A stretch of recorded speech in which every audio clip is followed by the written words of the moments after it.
সকলোকে LPNME sir YouTube চ্যানেললৈ স্বাগতম জনাইছোঁ। আজি আমি পঢ়িম ষষ্ঠ শ্ৰেণীৰ বিজ্ঞান কিতাপৰ পাঠ নম্বৰ 5, যাৰ নাম হৈছে অবজেক্টছ এৰাউণ্ড আছ আৰু যাক অসমীয়াত কোৱা হৈছে আমাৰ চৌপাশৰ বস্তুবোৰ। এই পাঠটিৰ পিছফালে থকা যিখিনি অনুশীলনী ভিত্তিক প্ৰশ্ন দিয়া আছে সেইখিনি সমাধান কৰিম। অনুশীলনীত 1 নম্বৰ প্ৰশ্নটো কি দিয়া আছে প্ৰথমে অসমীয়াত চাই লোৱা। শুদ্ধ উত্তৰৰ গোলটো সম্পূৰ্ণ পূৰ কৰা। নাম্বাৰ 1 প্ৰশ্ন, দ্ৰব্যই যি পৰিমাণৰ ঠাই আগুৰি থাকে তাক কি বুলি কোৱা হয়? নাম্বাৰ এ পদাৰ্থ, নাম্বাৰ বি ভৰ, নাম্বাৰ চি আয়তন, নাম্বাৰ ডি কালি। অৰ্থাৎ ইয়াত এটা প্ৰশ্ন দিয়া আছে, এই এটা প্ৰশ্নৰ কাৰণে এই 4টা অপশ্যন দিয়া আছে। এই 4টা অপশ্যনৰ পৰা কোনটো শুদ্ধ সেইটো আমি বিচাৰি উলিয়াব লাগে। ইয়াত কৈছে যে দ্ৰব্যই যি পৰিমাণৰ ঠাই আগুৰি থাকে তাক কি বুলি কোৱা হয়? নাম্বাৰ এ পদাৰ্থ, নাম্বাৰ বি ভৰ, নাম্বাৰ চি আয়তন। ইয়াক কি বুলি কোৱা হয়? আয়তন বুলি কোৱা হয়। যেহেতু চি নাম্বাৰটো শুদ্ধ সেইকাৰণে তোমালোকে কি কৰিবা, ইয়াত থকা চি নাম্বাৰ ঘৰটো কি কৰিবা, এইদৰে গোল কৰি দিবা। এইটো হ'ল আমাৰ 1 নম্বৰটো আনচাৰ। আৰু ইংলিছত কি কৈছে চোৱা। Number 1, darken the circle of the correct answer. Number 1, the space occupied by material is called. Number A matter, number B mass, number C volume, number D area. ইয়াৰ এনচাৰটো হ'ব ভলিউম। যিহেতু চি নাম্বাৰটো শুদ্ধ সেইকাৰণে কি কৰিবা, ইয়াত চি নাম্বাৰ ঘৰটোত এইদৰে গোল কৰি দিবা। এইটো হ'ল আমাৰ 1 নম্বৰটো এনচাৰ। ইয়াৰ পাছত 2 নম্বৰ চোৱা। তলৰ কোনবিধ স্বচ্ছ? স্বচ্ছ মানে হ'ল দেখি পোৱা। এতিয়া চোৱা ইয়াত কি লিখিছে, নাম্বাৰ এ কাঠ, নাম্বাৰ বি কাঁচ, নাম্বাৰ চি লো, নাম্বাৰ ডি কাগজ। এতিয়া তোমাৰ চকুৰ আগত যদি এটুকুৰা যদি কাঠ ৰাখি দিয়ে তেতিয়াহ'লে কাঠৰ সিটো পাৰে কি আছে আমি দেখি নাপাওঁ, তাৰমানে এইটো স্বচ্ছ নহ'ব। স্বচ্ছ মানে আমি সিটো পাৰে কি আছে দেখিবলৈ পাওঁ। 2 নম্বৰ হৈছে কাঁচ। কাঁচটো যদি আমাৰ চকুৰ আগত ৰাখি দিয়ে তেতিয়াহ'লে কাঁচৰ সিটো পাৰে কি আছে সেইটো আমি দেখিবলৈ পাওঁ, তাৰমানে ইয়াৰ বি নাম্বাৰটো কি হ'বগৈ, শুদ্ধ হ'বগৈ। লো মানে হ'ল লোহা। লোহাৰ যদি কিবা এটা বস্তু যদি তোমাৰ চকুৰ আগত দিয়ে তেতিয়াহ'লে তুমি সিটো পাৰত কি আছে দেখি নাপাবা, তাৰমানে এই লোহাটো নহ'বগৈ। কাগজ যদি তোমাৰ চকুৰ আগত দি দিয়ে কাগজৰ সিটো পাৰে কি আছে আমি বস্তুটো দেখি নাপাম, তাৰমানে কাগজৰ নহ'ব। ইয়াৰ উত্তৰটো হ'ব বি নম্বৰ। সেইকাৰণে কি কৰিবা তোমালোকে ইয়াত এই বি নম্বৰ ঘৰটোত এইদৰে কি কৰিবা, গোল কৰি দিবা। এইটো হ'ল আমাৰ 2 নম্বৰটো আনচাৰ। আৰু ইংলিছত কৈছে যে which is of the following is transparent. Number A wood, number B glass, number C iron, number D paper. ইয়াৰ উত্তৰটো হ'ব গ্লাছ। নাম্বাৰ বি নম্বৰ ঘৰটো কি কৰিবা, এইদৰে গোল কৰি দিবা। এইটো হ'ল আমাৰ 2 নম্বৰটো আনচাৰ। ইয়াৰ পিছত 3 নম্বৰ প্ৰশ্নটো চোৱা কি কৈছে, তলৰ কোনবিধ অৰ্ধ স্বচ্ছ? অৰ্ধ স্বচ্ছ মানে হ'ল আমি বস্তুটো স্পষ্টকৈ দেখি নাপাওঁ, অৰ্থাৎ ঘোলা ঘোলা দেখোঁ। নাম্বাৰ এ কাঁচৰ গিলাচ, নাম্বাৰ বি দাপোন, নাম্বাৰ চি তেল সনা কাগজ, নাম্বাৰ ডি ষ্টিলৰ কাগজ। কাঁচৰ গিলাচত আমি বস্তুটো স্পষ্টকৈ দেখিবলৈ পাম। দাপোন নহ'ব, তেল সনা কাগজ হ'ব। ইয়াৰ উত্তৰটো চি হ'বগৈ, তেল সনা কাগজ। তেল সনা কাগজত আমি কি দেখিম, বস্তুটো অৰ্ধ স্বচ্ছ দেখিম। অৰ্থাৎ যিহেতু ইয়াত চি নাম্বাৰটো শুদ্ধ সেইকাৰণে আমি কি কৰিম, ইয়াত চি নাম্বাৰ ঘৰটো এইদৰে গোল কৰি দিম। চি নাম্বাৰ অপশ্যনটো এইদৰে কি কৰিবা তোমালোকে ধুনীয়াকৈ গোল কৰি দিবা। আৰু ইংলিছত কি কৈছে চোৱা। Which of the following is translucent? Number A triangular, number B mirror, number C oil paper, number D steel glass. ইয়াৰ এনচাৰটো হ'ব অইল পেপাৰ। চি নাম্বাৰটো যিহেতু শুদ্ধ সেইকাৰণে তোমালোকে ইয়াত চি নাম্বাৰ ঘৰটো এইদৰে গোল কৰি দিবা। ইয়াৰ পিছত 4 নম্বৰটো চোৱা। তলৰ গোটটোৰ পৰা অমিলটো বাছি উলিওৱা। নাম্বাৰ এ সোণ, number B aluminium, number C তাম, নাম্বাৰ ডি বাঁহ। ইয়াত চোৱা, নাম্বাৰ এ সোণ, ইয়াত এলুমিনিয়াম, ইয়াত তাম, এই 3টা হ'ল পদাৰ্থ, কিন্তু ডিটো কি নহয়, পদাৰ্থ নহয়। যিহেতু আমাক ইয়াত কি কৰিব দিছে, অমিলটো বাছি উলিয়াব দিছে, তাৰমানে ইয়াৰ যোনটো উত্তৰ হ'ব সেইটো হ'ব ডি নাম্বাৰ। সেইকাৰণে তোমালোকে কি কৰিবা, ইয়াত থকা ডি নাম্বাৰ ঘৰটোত এইদৰে গোল কৰি দিবা। এইটো হ'ল আমাৰ 4 নম্বৰটো আনচাৰ। আৰু ইংলিছত কি কৈছে চোৱা। Find out the odd one from following. Number A gold, number B aluminium, number C copper, number D bamboo. এই ডি নাম্বাৰটো শুদ্ধ হ'বগৈ। আৰু ইয়াত কি কৰিবা, এইদৰে ডি নাম্বাৰটো গোল কৰি দিবা। এইটো হ'ল আমাৰ 4 নম্বৰটো আনচাৰ। ইয়াৰ পিছত 2 নম্বৰটো চোৱা। তলৰ কোনবোৰ বস্তু পানীত দ্ৰৱণীয় আৰু কোনবোৰ পানীত অদ্ৰৱণীয় লিখা। তলত যে বস্তুখিনি দিয়া আছে ইয়াৰ পৰা কোনখিনি পানীত দ্ৰৱণীয় আৰু কোনখিনিত অদ্ৰৱণীয় সেয়া আমি লিখিব লাগে।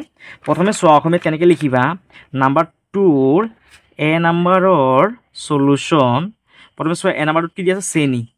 ইয়াত লিখিবা চেনি। চেনিটো কি হয়, পানীত কি হৈ যায়, দ্ৰৱণীয় হৈ যায়, হয়নে? তাৰমানে ইয়াত লিখিবা যে পানীত দ্ৰৱণীয়। এইটো হ'ল আমাৰ এ নাম্বাৰটো আনচাৰ। ইয়াৰ পিছত লিখিবা বি নাম্বাৰৰ চলুশ্যন। বি নাম্বাৰৰ অপশ্যনটোত কি দিয়া আছে, নাৰিকলৰ তেল। ইয়াত লিখিবা যে নাৰিকলৰ তেল। নাৰিকলৰ তেলটো কি হ'বগৈ, পানীত দ্ৰৱণীয় নহয়, এইটো হ'ব পানীত অদ্ৰৱণীয়। ইয়াত লিখি দিয়া অদ্ৰৱণীয়। এইটো হ'ল আমাৰ বি নাম্বাৰটো আনচাৰ। ইয়াৰ পিছত চি নাম্বাৰটো কি কৈছে, চি নাম্বাৰৰ চলুশ্যন। চি নাম্বাৰৰ অপশ্যনটোত কি আছে, বালি। ইয়াত লিখা বালি কি হ'বগৈ, পানীত অদ্ৰৱণীয় হ'বগৈ। অদ্ৰৱণীয়। এইটো হ'ল আমাৰ চি নাম্বাৰটো আনচাৰ। ইয়াৰ পিছত ডি নাম্বাৰটো চোৱা, number D solution. D number অপশ্যনটোত কি আছে? মৌ। ইয়াত লিখা মৌ। মৌ কি হৈ যাব? পানীত দ্ৰৱণীয় হ'ব। ইয়াত লিখিবা পানীত দ্ৰৱণীয়। পানীত দ্ৰৱণীয়। তাৰপিছত ই নাম্বাৰটো চোৱা, নাম্বাৰ ই সলিউশ্যন। ই নাম্বাৰ অপশ্যনটোত কি আছে? চকৰ গুড়ি। ইয়াত লিখা চকৰ গুড়ি। চকৰ গুড়িটো কি হ'ব? পানীত অদ্ৰৱণীয় হ'ব। পানীত অদ্ৰৱণীয়। চকৰ গুড়ি কি হয়? পানীত অৰ্থাৎ দ্ৰৱণীয় হৈ নাযায়, অদ্ৰৱণীয় হৈ থাকে। এফ নাম্বাৰটো চোৱা, নাম্বাৰ এফৰ সলিউশ্যন। এফ নাম্বাৰটো কি আছে? পিঠাগুড়ি। ইয়াত লিখা পিঠাগুড়ি। পিঠাগুড়িটো কি হ'বগৈ? পানীত অদ্ৰৱণীয় হ'বগৈ, অৰ্থাৎ পানীৰ লগত মিহলি হৈ নাযায়। পানীত অদ্ৰৱণীয়। ইয়াৰ পিছত জি নাম্বাৰটো চোৱা, নাম্বাৰ জিৰ সলিউশ্যন। জি নাম্বাৰটো কি দি আছে? নিমখ। ইয়াত লিখা নিমখ। নিমখটো কি হ'ব? পানীত দ্ৰৱণীয় হ'ব, হয়নে? ইয়াত লিখিবা পানীত দ্ৰৱণীয়। এইটো হ'ল আমাৰ জি নাম্বাৰটোৰ আনচাৰ, অৰ্থাৎ 2 নাম্বাৰটোৰ আনচাৰ অসমীয়াত। এতিয়া চোৱা ইংলিছত কেনেকৈ লিখিবা। ইংলিছত লিখিবা যে নাম্বাৰ 2ৰ 2 নাম্বাৰৰ এ নাম্বাৰ 2ৰ এৰ সলিউশ্যন। প্ৰথম চোৱা এ নাম্বাৰত কি দিছে? চুগাৰ। ইয়াত লিখা চুগাৰ, SUGAR। চুগাৰ কি হ'ব? চেনি কি হ'ব? পানীত কি হ'ব? দ্ৰৱণীয় হ'ব, হয়নে? এইকাৰণে ইয়াত লিখিবা সলিবল লিখিবা। দ্ৰৱণীয়টোক ইংলিছত কি বুলি কয়? সলিবল বুলি কোৱা হয়। SOLUABLE, soluble. তাৰপিছত লিখা বি নাম্বাৰৰ সলিউশ্যন। বি নাম্বাৰটোত কি আছে? Coconut oil. ইয়াত লিখা coconut, COCONUT, coconut OIL, oil. Coconut অইলটো কি হ'বগৈ? নট সলিবল হ'বগৈ, অৰ্থাৎ পানীত অদ্ৰৱণীয়, not soluble, SOLUABLE, not soluble. তাৰপিছত চি নাম্বাৰটোত কি লিখা আছে চোৱা, চি নাম্বাৰৰ সলিউশ্যন। চেণ্ড মানে হ'ল বালি, SAND, চেণ্ড মানে বালি। বালি কি হ'বগৈ? পানীত অদ্ৰৱণীয়, অৰ্থাৎ পানীৰ লগত কি নহয়? বালি মিহলি হৈ নাযায়। ইয়াত লিখিবা not soluble, SOLUABLE, not soluble. Number D নাম্বাৰৰ সলিউশ্যন। ডি নাম্বাৰটোত কি দি আছে?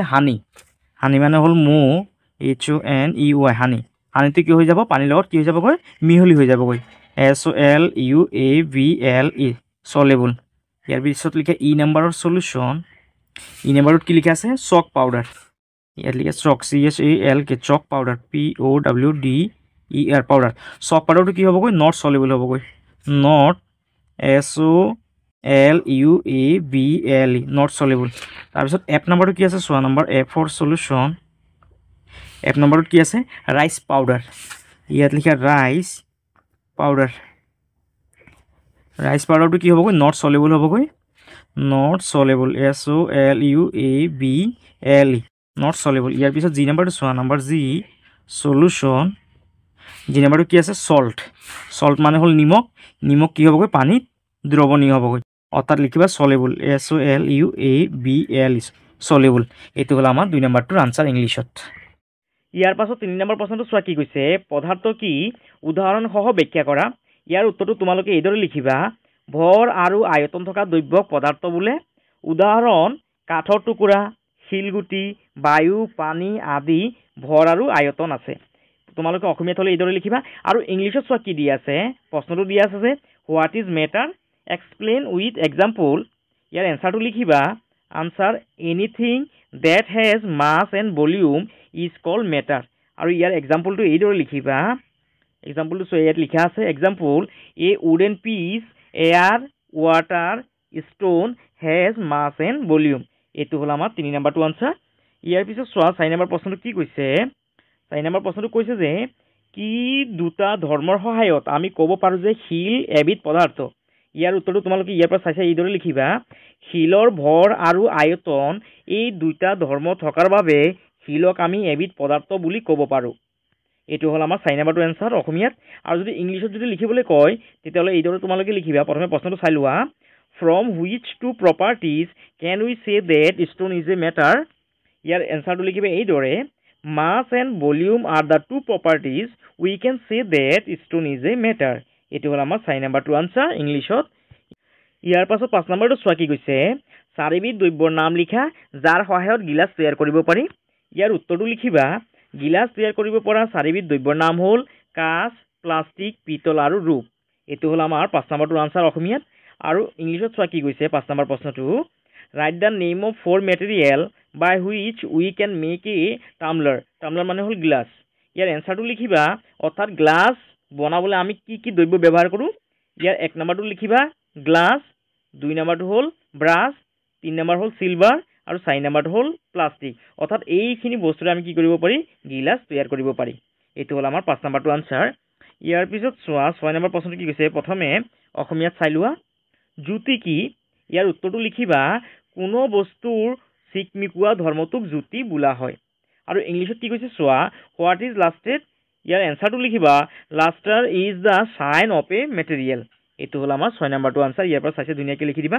যেহেতু এনসাৰটো কি আছে সৰু আছে তোমালোকে ভালকৈ চাই ল'বা ইয়াৰ পাছত 7 নম্বৰ প্ৰশ্নটো চোৱা তলৰ বাক্যবোৰ শুদ্ধ নে অশুদ্ধ লিখা নাম্বাৰ এ কাঠ স্বচ্ছ কিন্তু কাঁচ অস্বচ্ছ স্বচ্ছ মানে হ'ল দেখি পোৱা অস্বচ্ছ মানে হ'ল দেখি নোপোৱা কাঠৰ টুকুৰা এটা যদি তোমাৰ চকুৰ যদি আগত যদি ৰাখে তেতিয়াহ'লে কাঠটোৰ সিটো পাৰে কি আছে নিশ্চয় তুমি দেখি নাপাবা কিন্তু ইয়াত কি কৈছে চোৱা কৈছে যে কাঠ স্বচ্ছ স্বচ্ছ মানে দেখি পোৱা বুলি কৈছে তাৰমানে এইটো কি হ'ব ভুল হ'ব ইয়াত কি কৈছে চোৱা কাঁচ অস্বচ্ছ কাঠৰ টুকুৰা এটা যদি তোমাৰ চকুৰ সন্মুখত ৰাখে কাঠটোৰ সিটো পাৰে কি আছে তুমি নিশ্চয় দেখি পাবা কাঁচ হ'ব কি স্বচ্ছ ইয়াত কি দিছে কাঁচ অস্বচ্ছ তাৰমানে এইটো কি হৈ যাব ভুল হৈ যাবগৈ যেহেতু ইয়াত উল্টাকে দিছে ইয়াত হ'ব লাগিছিল যে কাঠ অস্বচ্ছ কাঁচ স্বচ্ছ হ'ব লাগিছিল কিন্তু যেহেতু উল্টা দিছে তাৰমানে এইটো কি হ'ব এ নাম্বাৰটো ভুল হ'ব ইয়াৰ পিছত বি নাম্বাৰটো চোৱা কাঠৰ গুৰি পানীত দ্ৰৱীভূত হয় কাঠৰ গুৰিখিনি কেতিয়াও পানীৰ লগত মিহলি হৈ নাযায় সেইকাৰণে এই বি নাম্বাৰটো কি হ'বগৈ অশুদ্ধ হ'ব ইয়াৰ পিছত চি নাম্বাৰটো চোৱা পানীত নিমখ দ্ৰৱীভূত হয় কৈছে যে প্ৰশ্নটো কৈছে যে নিমখখিনি পানীৰ লগত মিহলি হৈ যায় তাৰমানে এইটো কি হ'ব শুদ্ধ হ'ব হয়নে নাম্বাৰ চিটো হ'ব শুদ্ধ ইয়াৰ পিছত চোৱা নাম্বাৰ ডি কি কৈছে কাঠৰ টুকুৰা পানীত উপঙে কাঠৰ টুকুৰাখিনি কি হয় পানীত উপঙি থাকে হয়নে সেইকাৰণে এইটো কি হ'বগৈ ডি নাম্বাৰটো শুদ্ধ ইয়াৰ পিছত চোৱা ই নম্বৰ প্ৰশ্নটো কি লিখা আছে নাৰিকলৰ তেল পানীত দ্ৰৱীভূত হয় নাৰিকলৰ তেল কেতিয়াও পানীৰ লগত মিহলি হৈ নাযায় তাৰমানে এইটো কি হ'বগৈ অশুদ্ধ হ'ব ইয়াৰ পিছত এফ নম্বৰ গ্লাছৰিন পানীত দ্ৰৱীভূত হয় এইটো কি হ'বগৈ শুদ্ধ এফ নম্বৰটো শুদ্ধ হ'ব তাৰপিছত জি নম্বৰটো চোৱা তাম আৰু লো জ্যোতিমান দ্ৰব্য এইটো হ'ব শুদ্ধ তাৰপিছত এইচ নম্বৰটো চোৱা বায়ু স্বচ্ছ এইটো কি হ'বগৈ শুদ্ধ হ'বগৈ এইটো হ'ল আমাৰ 7 নম্বৰটোৰ আনসাৰ অসমীয়াত ইয়াৰ পিছত চোৱা ইংলিছত কি কৈছে number 7 right whether the following sentence are correct or incorrect number A wood is transparent but glass is opaque এইটো কি হ'বগৈ ইনকাৰেক্ট হ'ব number B sawdust is soluble in water কৈছে যে কাঠৰ গুৰি পানীৰ লগত মিহলি হৈ যায় এইটো কি হ'বগৈ ইনকাৰেক্ট হ'বগৈ ইয়াৰ পিছত চোৱা number C salt is soluble in water নিমখ কৈছে যে পানীৰ লগত মিহলি হৈ যায় তাৰমানে এইটো কি হ'বগৈ correct number D a piece of wood floats in water কৈছে যে কাঠৰ টুকুৰা কি হয় পানীত উপঙি থাকে এইটো কি হ'বগৈ কাৰেক্ট হ'বগৈ এইটো হ'ল আমাৰ ডি নাম্বাৰটো আনসাৰ ইয়াৰ পিছত ই নম্বৰ প্ৰশ্নটো চোৱা coconut oil is soluble in water কৈছে যে নাৰিকলৰ তেল পানীৰ লগত মিহলি হৈ যায় এইটো কি হ'ব ইনকাৰেক্ট নাৰিকলৰ তেল কেতিয়াও পানীৰ লগত মিহলি হৈ নাযায় ইয়াৰ পিছত F number glycerin is soluble in water এইটো হ'বগৈ কাৰেক্ট ইয়াৰ পিছত জি নম্বৰটো চোৱা copper and iron are lustrous material এইটো হ'ব কাৰেক্ট ইয়াৰ পিছত এইচ নম্বৰটো চোৱা এয়াৰ ইজ ট্ৰান্সপাৰেণ্ট এইটো কি হ'বগৈ কাৰেক্ট হ'বগৈ এইটো হ'ল আমাৰ এইচ নম্বৰটোৰ আনসাৰ ইয়াৰ পিছত চোৱা 8 নম্বৰ প্ৰশ্নটো কি কৈছে যে তলত দিয়া বস্তুবোৰৰ লগত দ্ৰব্যবোৰ মিলোৱা যিবোৰৰ পৰা বস্তুটো তৈয়াৰ কৰা হয় ইয়াত এই বস্তুখিনিৰ লগত আমি দ্ৰব্যখিনি মিলাব লাগে ইয়াত চোৱা টোকা বহীটো আমি কেতিয়া পাম অৰ্থাৎ কি বস্তুৰ পৰা পাম কাগজৰ পৰা হয়নে টোকা বহী ক'ৰ পৰা পাম আমি কাগজৰ লগত মিলাবা গজাল ক'ৰ পৰা হ'বগৈ লোৰ পৰা হ'বগৈ চকী ক'ৰ পৰা বনাম আমি কাঠৰ পৰা গিলাচ ক'ৰ পৰা বনাম আমি কাঁচৰ পৰা আৰু সূতা ক'ৰ পৰা বনাম আমি কপাহৰ পৰা এইদৰে তোমালোকে ইয়াৰ পৰা চাই মিলাই দিবা এইটো হ'ল আমাৰ 8 নম্বৰটো আনসাৰ অসমীয়াত আৰু ইংলিছত চোৱা কি দিয়া আছে number 8 match the material with the object from which the object is made up of ইয়াত অবজেক্টখিনিৰ নাম দিয়া আছে আৰু ইয়াত মেটেৰিয়েলখিনিৰ নাম দিয়া আছে এতিয়া এই অবজেক্টৰ লগত মেটেৰিয়েলখিনি আমি মিলাব লাগে নোটবুকৰ লগত কি মিলাবা পেপাৰ নেইলৰ লগত হ'ব আইৰণ চেয়াৰৰ লগত হ'ব উড টাম্বলাৰৰ লগত হ'ব গ্লাছ আৰু থ্ৰেডৰ লগত কি হ'বগৈ কটন এইটো হ'ল আমাৰ 8 নম্বৰটোৰ আনসাৰ ইংলিছত ইয়াৰ পিছত চোৱা 9 নম্বৰটো কি কৈছে 9 নম্বৰ প্ৰশ্নটো চোৱা প্ৰথমে অসমীয়াত চাই লোৱা প্লাষ্টিকেৰে তৈয়াৰী 5 বিধ বস্তুৰ নাম লিখা ইয়াৰ উত্তৰটো লিখিবা প্লাষ্টিকেৰে তৈয়াৰী 5 বিধ বস্তুৰ নাম হ'ল পানীৰ বটল চকী, জগ, মগ, চৰিয়া, কলম আদি। ইয়াৰ পিছত চোৱা 9 নম্বৰটো ইংলিছত কি কৈছে name 5 object that are made up of plastic. ইয়াৰ এনচাৰটো লিখিবা 5 object that made of plastic are pen, jug, mug, water bottle, chair, geometry box etcetera. এইটো হ'ল আমাৰ 9 নম্বৰটোৰ আনচাৰ। ইয়াৰ পাছত 10 নম্বৰটো চোৱা কি কৈছে খালী ঠাই পূৰ কৰা, অৰ্থাৎ তলৰ খালী ঠাইখিনি আমি পূৰ কৰিব লাগিব। নম্বৰ 1 প্ৰশ্ন, একেটা বস্তু বিভিন্ন ঢেঁচেৰে গঠিত হ'ব পাৰে। একেটা বস্তু বিভিন্ন, ইয়াত লিখিবা দ্ৰব্য, একেটা বস্তু বিভিন্ন দ্ৰব্যৰে গঠিত হ'ব পাৰে। আৰু ইংলিছত চোৱা কি কৈছে number 10 fill in the blanks. Number 1 the same object can be made of different material.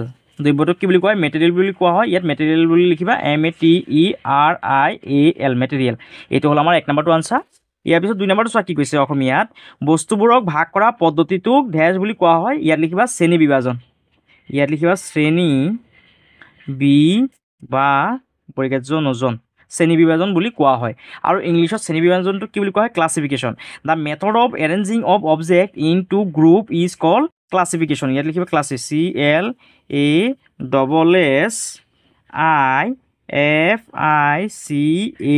CLASSIFICATION classification.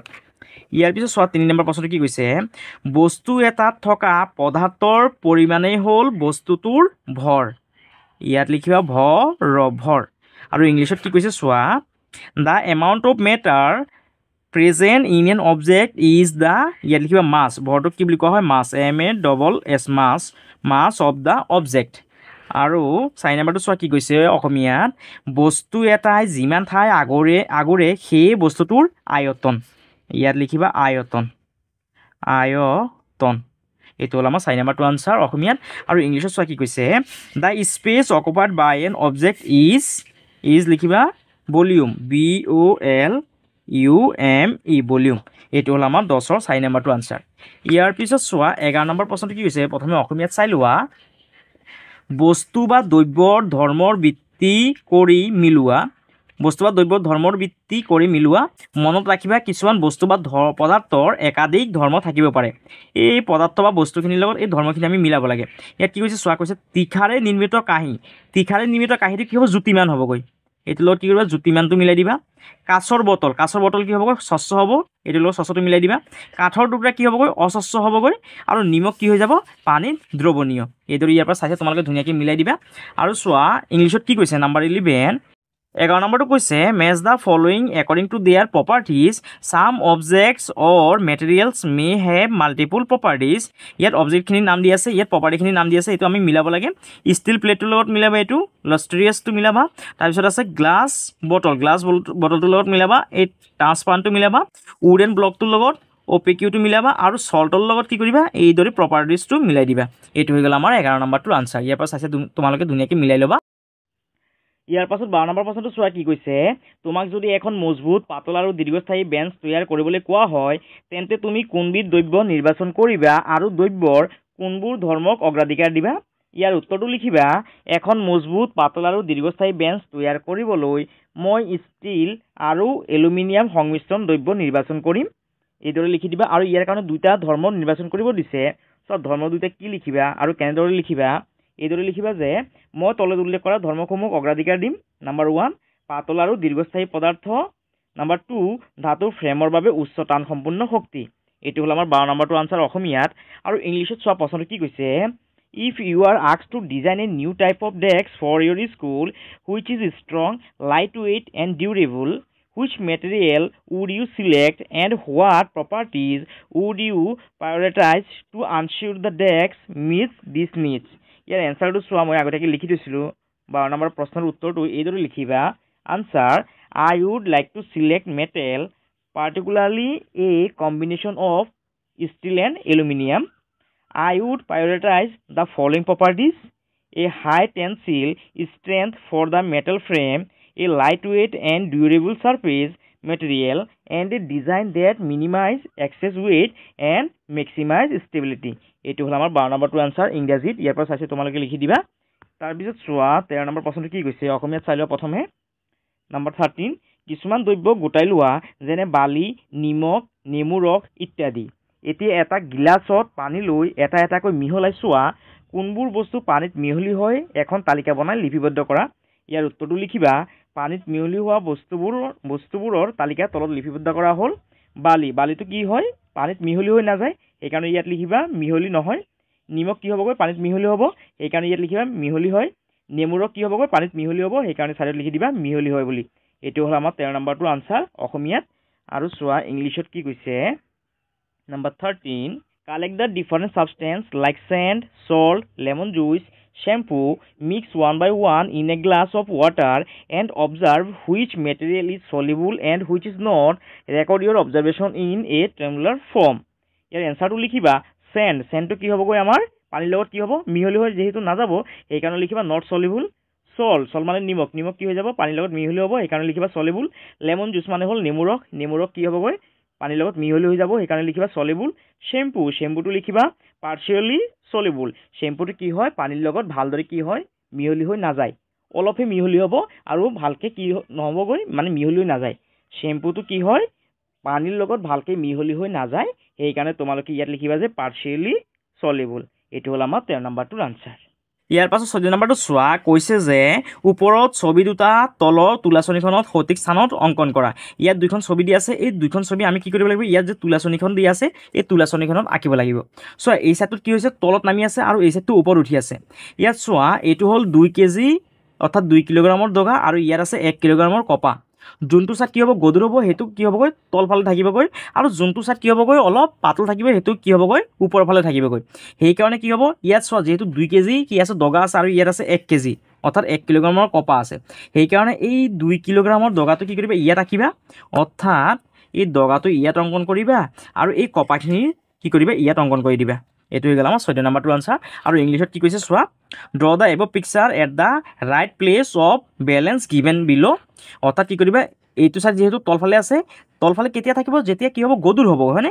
ইয়াত চোৱা 2 কেজি ৱেইট, ইয়াত আছে 1 কেজি কটন। যিহেতু ইয়াত 2 কেজিটো 1 কেজিতকৈ বেছি, সেইকাৰণে কি কৰিবা? এই দগাটো কি কৰিবা?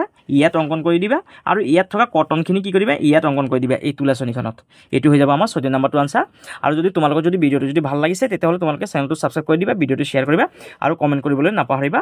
সকলোকে ধন্যবাদ।